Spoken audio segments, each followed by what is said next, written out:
पोलिसांनी प्रतिष्ठापणाला लावायला पाहिजे होती. Nobody is bigger than the law. कायद्यापेक्षा कोणीही मोठा नाही. आणि सर्वोच्च न्यायालयाच्या निकालाप्रमाणे म्हणजे मी त्याचं सायटेशन आणलंय आत्ता माझ्याकडे नाही आहे.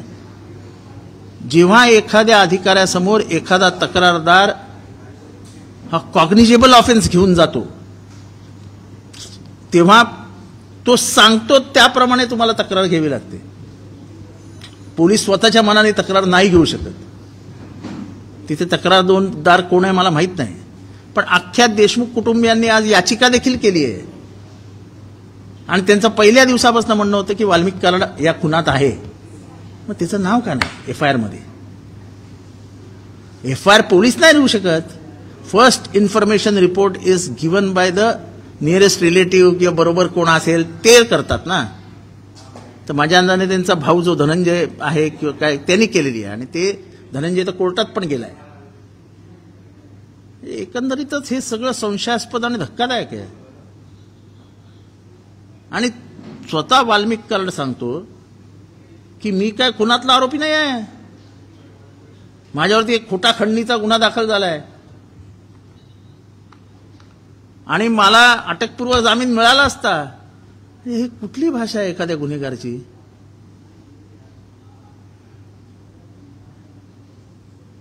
ह्याच्यातनं पूर्ण पोलिसांविषयी एक संशय मनात तयार झाला होता महाराष्ट्राच्या की हे काय करतायत, कशी चौकशी पुढे जाईल.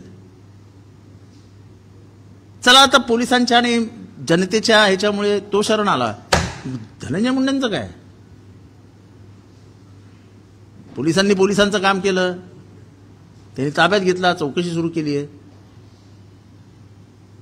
आता सरकारने सरकारचं काम करावं. त्यांनी आणावं ते जो टेप त्यांनी जो बाईट दिलेला आहे की तो माझा खास माणूस आहे. खास माणसाची चौकशी, एका मंत्र्याच्या खास माणसाची चौकशी मंत्रिमंडळात तो मंत्री असताना होऊ शकते का? हा साधा प्रश्न आहे. आणि त्यामुळे हे सगळं इतकं अस्वस्थ करणार आहे की इतकी निर्घुण हत्या होते आणि तरी मूळ गुन्हेगार, मूळ ज्याच्यावर आरोप आहे. आणि मी साधी गोष्ट सकाळपासून आणि पूर्वीपासून सांगतोय की तुम्ही ह्या चौकशीमध्ये बापू आंधळे मर्डर प्रकरण आहे त्याची चौकशी पोलिसांनी आता सीआयडीने करावी. तुम्हाला पाहिजेत ना, माहिती पाहिजे ना तुम्हाला. मग सीआयडीने बापू आंधळे प्रकरण ताब्यात घ्यावं आणि बापू आंधळे प्रकरणात गोळी मारणारा कोण होता आणि त्याला गोळी मारायला सांगितली कोणी आणि ही नावं द्यायला कोणी सांगितली बबन गीतेचं हे त्या विचारावं. म्हणजे तुम्हाला लिंकच लागेल काय आहे. तिथे जो इन्स्पेक्टर होता महाजन, तोच आता केजला इन्स्पेक्टर आहे.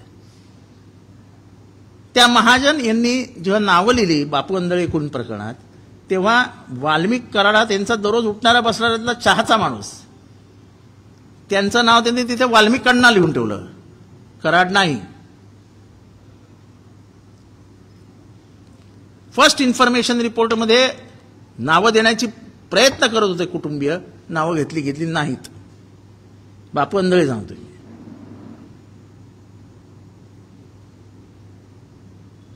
त्याचा प्लॅन असा होता की कुठल्याही परिस्थितीत बबन गीते विधानसभेला परळी मतदारसंघात दिसता कामा नये. आज सुद्धा फरार आहे तो. त्याला काही एवढं प्रोटेक्शन नाही की तो पण सीआयडी मध्ये असा गाडी चालवत येईल, उतरेल आणि स्वाधीन होईल स्वतः.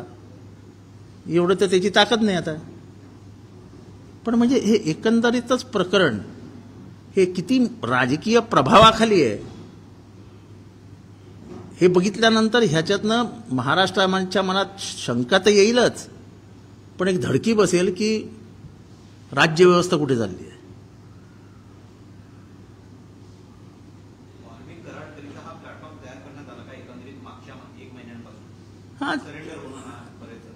हा प्लॅटफॉर्म तयार करण्यात आला. मला या अंदाने 4-5 लोक कामाला करायला लागले असतील त्याला कन्व्हिन्स करायला, त्याची समजूत घालायला की बाबा हजर हो रे राजा. मग राजा हजर झाला आणि राजा येताना पोलीस स्टेशनला गाडी घेऊन आला. अरे कमीत कमी पोलिसांना एवढं तर पाहिजे होते त्याची गाडी बाहेर अडवायची, त्याला चालत घेऊन यायचं किंवा रिक्षात बसवून घेऊन यायचं. तो डायरेक्ट पोलिसांच्या दारात उतरतो गाडीतनं. त्याच्याबरोबर जी माणसं आहेत त्यांची तरी चौकशी करा की तुम्ही होते कुठे एवढे दिवस. आणि त्याच्यामुळे हे सगळा हा संशयाचा सापळा आहे.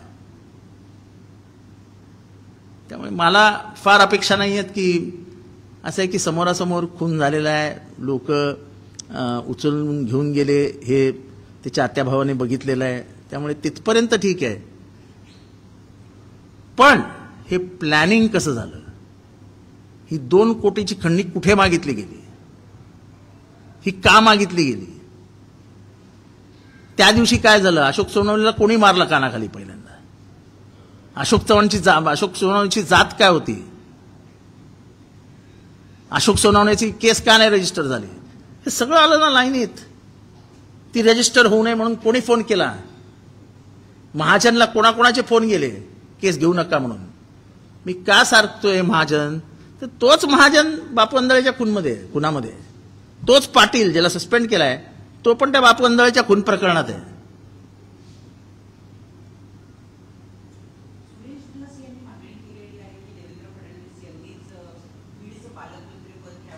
नाही असं आहे की ते तर त्यांच्या पक्षाचा आणि सरकारचा प्रश्न आहे. मला वाटलं मुख्यमंत्री हे अख्ख्या महाराष्ट्राचे पालक आहेत, मायबाप सरकार आहे, तेव्हा एका जिल्ह्यापुरतं त्यांनी पालकत्व घ्यावं, याच्या हे फार काही त्यांच्या दृष्टीने आनंदाची गोष्टी नाही आणि माझ्यासारख्या एका पॉलिटिकल कार्यकर्त्याच्याही दृष्टीने तो त्यांचा अपमान आहे. सगळे पालकमंत्री त्यांच्या हाताखाली असतात. त्याच्यामुळे मला वाटतं की ही अगदीच मुख्यमंत्री पदाला न शोभणारी मागणी आहे.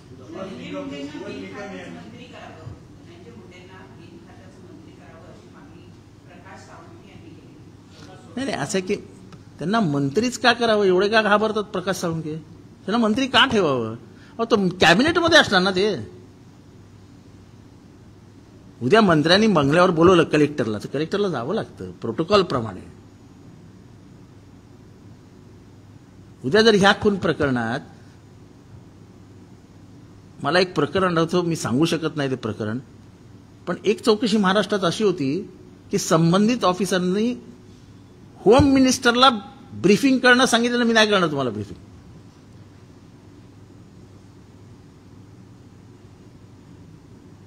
हे मी का सांगतो, तर हे इतकं सेन्सिटिव्ह प्रकरण असताना तुम्ही त्या जिल्ह्यातल्या एका जबरदस्त ताकदीच्या पॉलिटिशियनला जर मंत्री ठेवणार असाल तर चौकशी जाणारच नाही पुढे.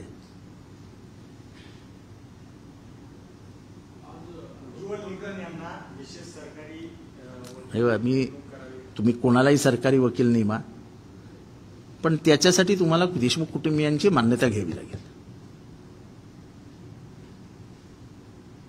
का खून त्यांच्या घरात झालाय, त्यांचा माणूस गेलाय, तेव्हा सरकारी वकील किंवा जो काय वकील आहे शेवटी तेच ठरवणार देशमुख कुटुंबीय कसं लढायचंय. आपण बाहेर त्यांना समर्थन देऊ शकतो, पण त्यांना जाऊन आपण काही सांगू शकत नाही.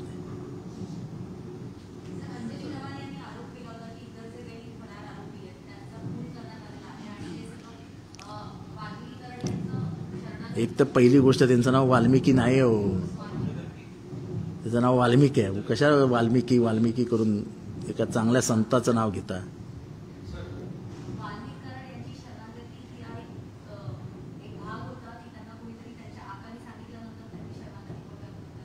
मी सांगितलं ना, तुम्ही ऐकलं, अरे राजा शरण हो रे, राजा ये रे, असं ते गयावया करून आला असेल तो, कारण तो पण निर्ढावलेला आहे.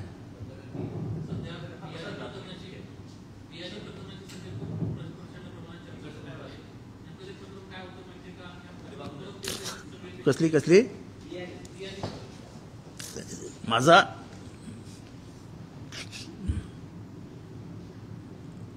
CIDला माझं हे विनंती आहे की अख्खीकडे सगळीकडे बहुचर्चित असलेले बियाणे प्रकरण पण तपासा ना. आता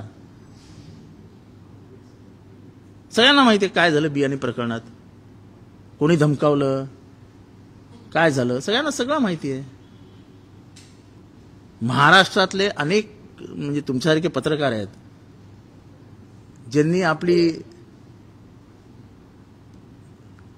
वाचाशक्ती मर्यादित ठेवल्यामुळे हे असे निर्ढावलेले गुन्हेगार तयार झालेले आहेत. तुम्हालाही माहिती आहे बियाणीचं काय झालंय.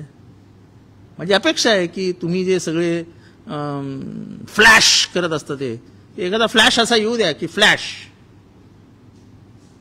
व्हिडिओ फिरतायत, सगळं सगळं सगळं माहिती आहे सगळ्यांना. सिव्हिल हॉस्पिटलला कोणाचा फोन गेला, भगीरथ बियाणींना शेवटचा फोन कोणाचा गेला, सगळं सगळ्यांना माहिती आहे. ते माझ्याच तोंडात कशाला ऐकता. भगीरथ बियाणी काय मला माहित नव्हता.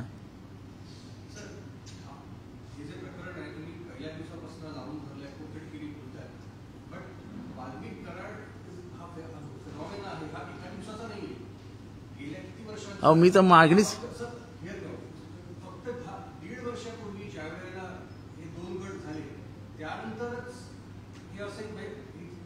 कसं आहे.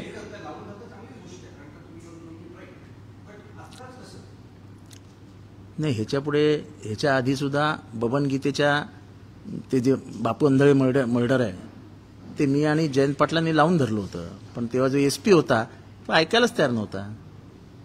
आणि सत्तेमध्ये नसलं की काय असते आम्ही बघितलंय. कोण कोण कोण होतं कोण. I was in the cabinet. I don't deny that I was not in the cabinet. तेव्हा काय कुठे क्राईम घडला नव्हता ना. आणि म्हणून मी काय मागणी केली आहे की मागच्या 5 वर्षामध्ये जेवढे खून झालेत तेवढ्या सगळ्या खुनांची चौकशी करा. त्या घरच्यांना बोलवा, त्या घरच्यांना विचारा की तुमचा काय संशय होता. अनेक जण सांगतील आमचा संशय काय आहे. माझ्याकडे एका म्हाताऱ्या बापाचं पत्र आहे की माझ्या पोराला बुडवून मारलंय.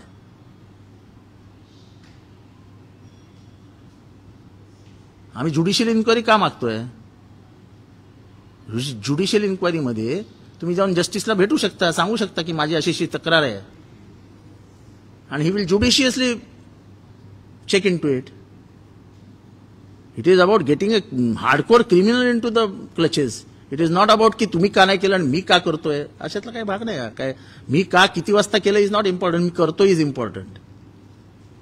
आणि हे तुमच्याकडनं अपेक्षा असताना तुम्ही काहीच करत नाही. त्याचं काय करायचं त्याचं पण एकदा उत्तर द्या.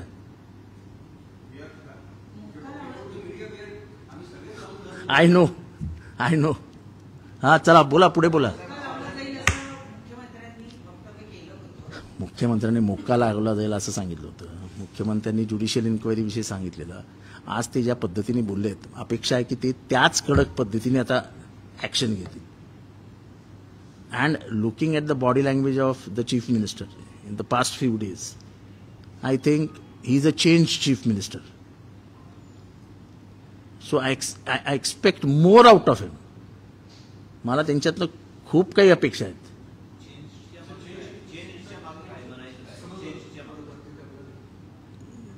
चेंज म्हणजे तुम्ही त्यांच्या भाषणाची स्टाईल 2014 मध्ये बघितली होती. ते असे पुढे झुकून बोलायचे. या भाषणाची स्टाईल बघितली तुम्ही. ते एकदाही पुढे आले नाहीत. शांतपणाने असे एका पोझिशनमध्ये उभे राहून भाषण करत होते. ही चेंज्ड बॉडी लँग्वेज, ही त्यांची बदललेली आणि त्याच्यातनं ते कुठल्याही गुन्हेगाराला माफ करतील असं मला वाटत नाही. हा मी हाऊसमध्ये बोललो की सकारात्मक बदल आहे. हे बघा ते चांगलं आहे, ते चांगलं आहे, ऍक्सेप्ट करायलाच पाहिजे. आता न्याय होईल की नाही हे मी न्यायाधीश नाही आहे, पण आम्हाला अपेक्षा आहे की ते न्याय करतील. कारण आत्ता सुद्धा ते जाताना बोलून गेले एकालाही सोडणार नाही. फक्त मला माझी मागणी त्याच्या आता पुढे आहे की स्वर्गीय संतोषाण्णा देशमुख ह्याबरोबरच स्वर्गीय परभणीचे आमचे सोमनाथ सूर्यवंशी यांना देखील न्याय मिळेल अशी आता या सरकारकडनं अपेक्षा करूया. की इथेही कुठे भेदभाव होता कामा नाही. That is a institutional murder. This is a murder, criminal murder, but that is a institutional murder.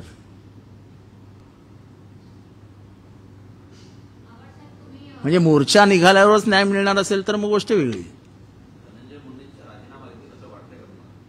हे आमची मागणी आहे ना की पोलिसांनी समजा पोलिसांचं काम केलं, कराड ताब्यात आला, पण आका अजून बाहेरच आहेत. आणि जसं मी सांगितलं की महाराष्ट्राचा इतिहास आहे की जेव्हा जेव्हा आरोप होत आहेत आणि संबंधित गुन्हा पुढे सरकतोय तेव्हा संबंधित मंत्र्यावर ज्याच्यावर आरोप झालाय तो खुर्चीतनं बाजूला उठून बसतो. इतिहास तपासा. आणि खास करून कधी रेफर करता आली तर लेंटिन, जस्टिस लेंटिनची केस तपासा.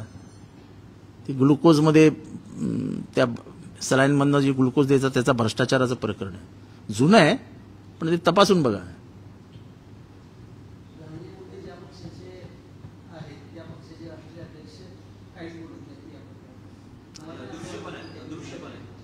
त्यांनी बोलायला पाहिजे अशी सगळ्या महाराष्ट्राची इच्छा आहे. पण नाही बोलत, त्याला काय.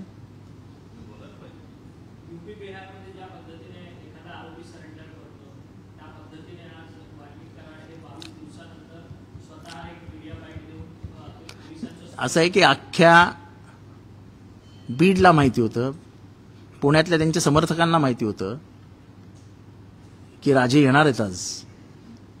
त्याप्रमाणे राजे आले. राजे येताना माणसं घेऊन आले. म्हणजे हे तर किती गंभीर आहे की राजे येताना माणसं घेऊन आले, फौजच घेऊन आले. पोलिसांना चॅलेंज आहे की तुम्ही काही नाही करू शकत, मी येतोय तुमच्याकडे. आणि this will turn into political turmoil. उद्ध्वस्त करून जाईल राज्यव्यवस्था हे असं जर व्हायला लागलं तर. पोलिसांचा दबाव, पोलिसांची भीती हे गुन्हेगारांच्या मनात असलीच पाहिजे. हे अरिस्टॉटल, प्लुटोपासून सगळ्यांनी लिहून ठेवलंय की एका पोशाखाची भीती समाजामधल्या सर्वसामान्यांना वाटलीच पाहिजे.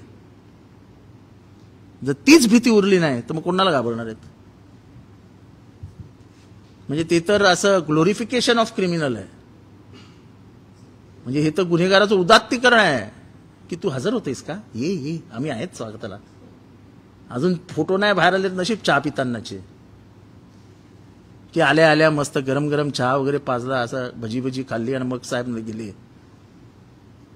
हे जो माणूस इतकी हिंमत ठेवतो की मला तर अटकपूर्व जामीन मिळणारच होता. अरे मिळणार होता.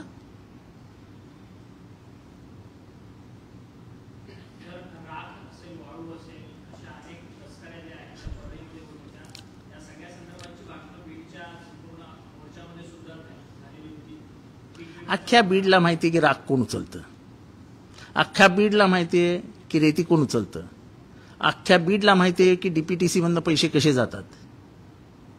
आणि फिनान्स मिनिस्टर अजित पवार साहेबांनी जिल्ह्याला करोडो रुपयाचा निधी दिला, 2,000 कोटी रुपयाचा. तो जातो डीपीटीसीच्या मार्गातनं, कलेक्टरच्या माध्यमातून. तर त्याचा रूट काय आहे आणि त्याच्यावर किती टक्केवारी आहे हे सगळं धक्कादायकच आहे ना. कारण का उघडपणाने बोललं जातं की डीपीटीसीचं कॉन्ट्रॅक्टच कराडांकडे होतं. कोणाला द्यायचा नाही, किती घ्यायचे, काय घ्यायचे. मग पालकमंत्री काय करत होते.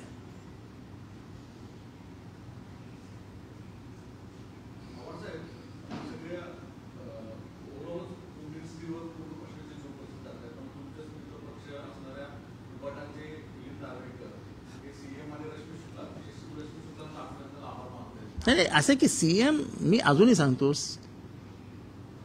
की कोएलिशन गव्हर्नमेंटमध्ये एखाद्याला पदावरनं काढणं हे सीएमचं काम नाही. जसं मंत्री बनवताना ही हॅड टू कन्सल्ट की बाबा एकनाथ शिंदे साहेब तुमचे कोण बनवायचे, अजित पवार तुमचे कोण बनवायचे. मग अजितदादांनी नावं दिली, मग एकनाथ शिंदेनी नावं दिली. बरे डिपार्टमेंट देताना त्यांनी वरती बसून ठरवले असतील. त्याला लिमिटेशन्स, कोएलिशनमध्ये तुम्हाला लिमिटेशननुसार काम करावं लागतं. तसं इथले आजच्या मंत्र्याला तुम्हाला सांगताच येणार नाही की तू राजीनामा दे. It is for Ajit Pawar to take a call. Ajit पवारांनी अंतिम निर्णय घेतला पाहिजे. बाबा समाजामध्ये जर इतकी घृणा, इतका द्वेष, इतकी कटुता पसरत असेल तर कुठे थांबायचं. कदाचित सीएमनी त्यांना सांगितलंही असेल. आता हे सगळ्या आतमधल्या गोष्टी काय आपल्याला माहित नाही, पण जे आपलं मत आहे. नार्वेकर हा इंडिव्हिज्युअल माणूस आहे, त्यामुळे त्याची काय भूमिका असू शकते ह्याच्याबद्दल तुम्ही मला का विचारता. तो मोठ्या मनाचा माणूस आहे. त्यामुळे मोठ्या मनाची माणसं अशी मोठी असतात. ते लिबरल असतात एकदम, त्यामुळे ते व्यक्त होतात. आम्ही तेवढे मोठे नाही, त्यामुळे आम्ही आपल्या मर्यादा सांभाळून बोलतोय. बीडमध्ये ज्या प्रकारे बंदुकीचे लायसन्स देण्यात आले आहे त्यावरून पण आता जे रेफरन्स करणारे आहेत पोलीस विभागाकडे कलेक्टर नाही, यांनी मागणी केली ना दिवशी सुरेश दसांनी, की ज्या ज्या कलेक्टरनी फायनल सही केली आहे, कारण का बीड वगैरे ह्या जिल्ह्यांमध्ये लायसन्स देण्याचा अधिकार कलेक्टरला आहे, एसपीला नाही आहे. एसपीला लायसन्स देण्याचा अधिकारच नसतो. जिथे कमिशनरेट आहे तिथे कमिशनरला अधिकार असतो, आणि जिथे कमिशनरेट नाही एसपी आहे तिथे बंदूक देण्याचा लायसन्स म्हणजे आर्म्स लायसन्स देण्याचा अधिकार हा कलेक्टरला असतो. हे कलेक्टरनी हे तपासायला पाहिजे की कुठल्या पोलिसांनी रेकमेंड केलं फायनल, आणि मग कलेक्टरने साईन केलं. ज्या फळला बंदूक चालवणाऱ्या त्याच्या मुलाला म्हणजे त्याच्यावर कारवाई झाली त्या फळने परळीमध्ये ते बुट कॅप्चरिंग पण केला असेल तुमच्या पक्षाचा आरोप होता. तुमच्या उमेदवारासोबत सुरक्षा अहो साधारण अर्धे बूथ, मतदानातले अर्धे बूथ हे कॅप्चर झाले. म्हणजे हा सगळा प्रकारच धक्कादायक आहे. ईव्हीएम मशीन ना, ईव्हीएम मशीन मध्ये बूथ कॅप्चर होते, मला तर धक्कादायक वाटतंय. तिथे सरकारी यंत्रणा असते ना, आणि लोकांकडे ह्याचे पुरावे आहेत सगळे बूथ कॅप्चरिंगचे. कोणाला मारलं, कोणाला धमकी दिली, बूथमध्ये जायचं नाही, त्या उमेदवाराला कसं घाबरवलं, हे सगळे पुरावे आहेत. इलेक्शन कमिशनने तपासावेत पुरावे. एवढा गंभीर आरोप होतोय की 50% ऑफ द बूथ वर कॅप्चर्ड. ही का निवडणूक झाली फेअर, नॉर्मल? ह्याच्यात फेअरनेस दिसतंय कुठे?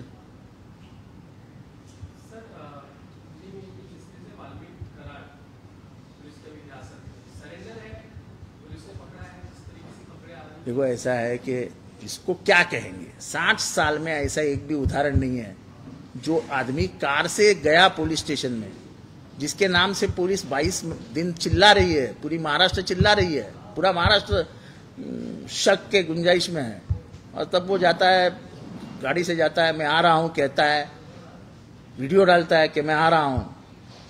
यानी एक तरीके से वो एक चैलेंज था, तुम क्या पकड़ोगे मुझे, मैं आ रहा हूं. उसने करके दिखाया ना.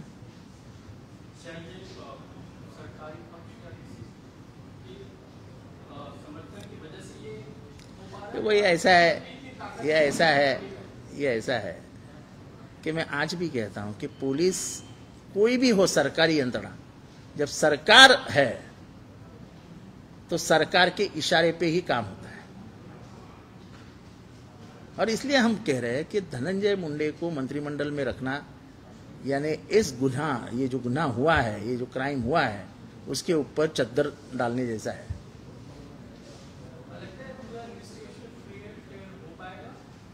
ऐसा उम्मीद हम देवेंद्र फडणवीस जी से रखते हैं. जिस तरीके से आज अभी एक आधे घंटे पहले उन्होंने कहा मैं किसी को भी नहीं छोड़ूंगा,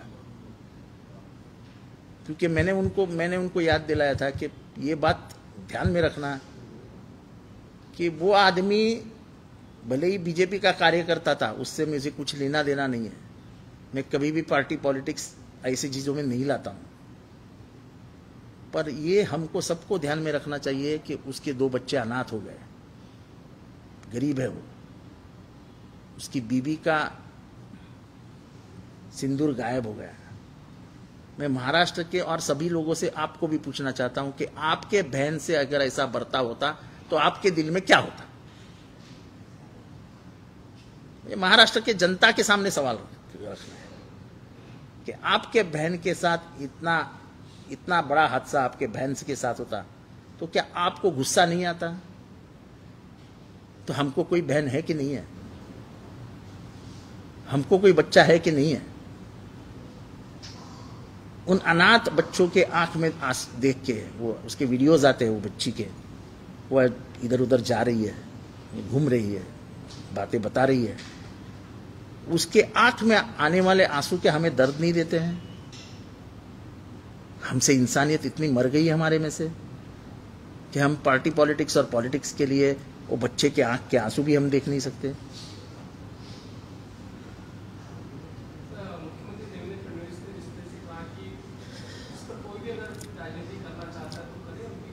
देखो ऐसा है, वो मैंने बोला ना कि भाई तुम सीआईडी को बापू अंधवे की केस दे दो, देखो क्या आता उससे बाहर। गोली किसने मारी, वो आदमी किसके साथ आया, जिसको तुम आरोपी बनाए हो 302 में, वो किधर था, सब सच सामने निकल आएगा,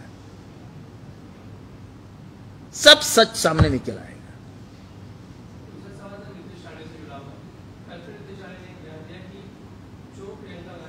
अरे वो छोड़ो यार, अभी मैं किस पे, मुझे आज मैं सिर्फ संतोष देशमुख की बात करने आया हूं।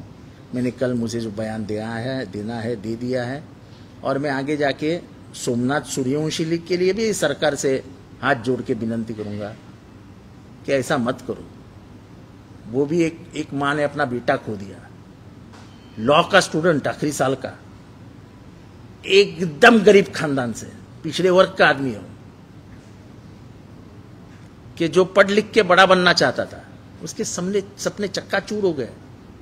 उसके माँ को क्या लगा होगा जब उसने बहुत डेड बॉडी देखी होगी, वो मरा कैसे, ये सवाल हम पूछ पूछ के थक गए। कहाँ मरा, जगह बताओ, नहीं बता रहा।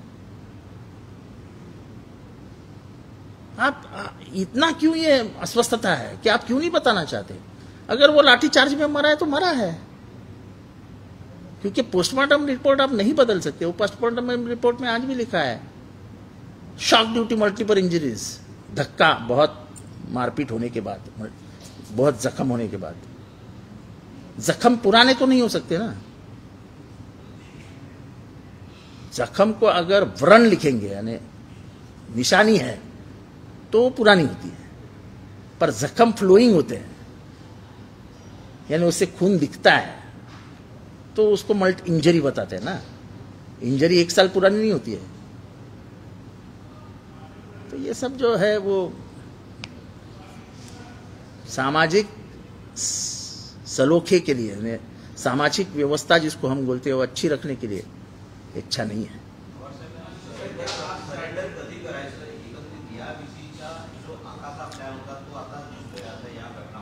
असं की सरेंडर हा शब्दच चुकीचा आहे। महाराष्ट्राच्या पोलिसांची लाज गेली की महाराष्ट्राचे पोलीस मला पकडू नाही शकत, मी गेलो।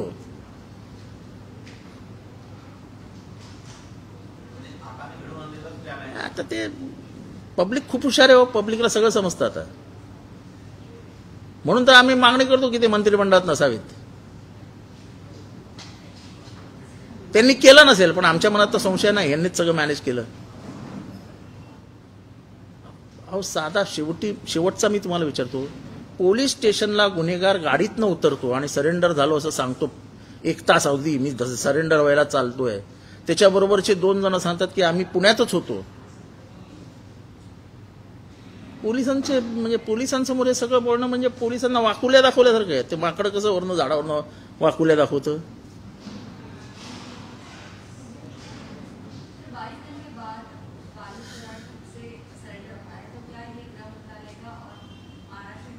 महाराष्ट्र के पुलिस, ऐसा है कि महाराष्ट्र की पुलिस और सरकार ऐसे चीजों से बेइज्जत हो जाती है।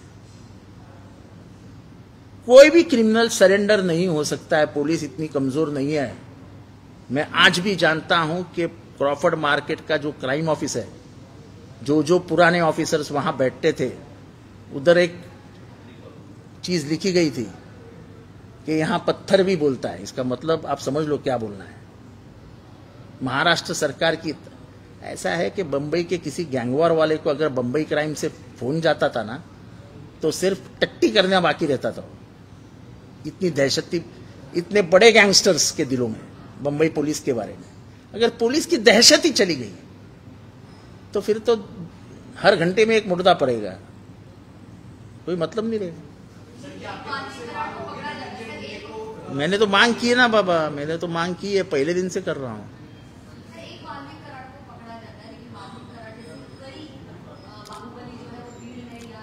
तो वही है ना, मैं इसलिए तो बोल रहा हूँ जुडिशियल इंक्वायरी क्यों मांग रहे हैं हम, कि इसके एक खून का संबंध नहीं है, कहीं और ऐसे हाथ से है, कहीं और ऐसे व्यापार है जिसमें से करोड़ों रुपए की धन संपत्ति जमा की गई है। कई गैरकानूनी धंधे हैं, मटका है, जुगार है, दारू है, रेती है,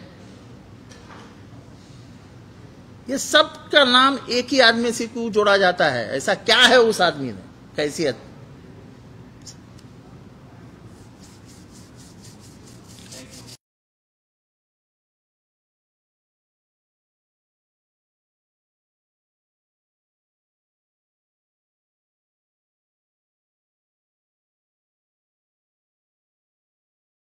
क्यों जोड़ा जाता है? ऐसा क्या है उस आदमी में, कैसियत?